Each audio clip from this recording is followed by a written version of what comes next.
شروع اللہ کا نام لے کر جو بڑا مہربان نہایت رحم والا ہے۔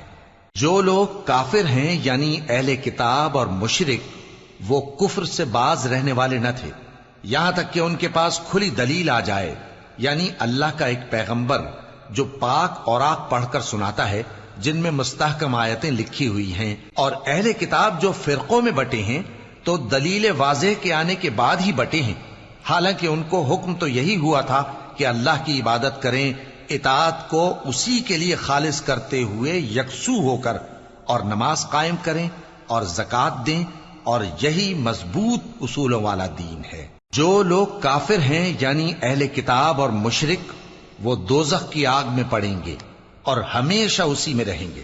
یہ لوگ سب مخلوق سے زیادہ برے ہیں۔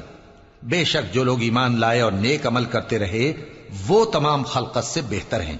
ان کا صلہ ان کے پروردگار کے ہاں ہمیشہ رہنے کے باغ ہیں جن کے نیچے نہریں بہ رہی ہیں، ہمیشہ ہمیشہ ان میں رہیں گے۔ اللہ ان سے خوش اور وہ اس سے خوش۔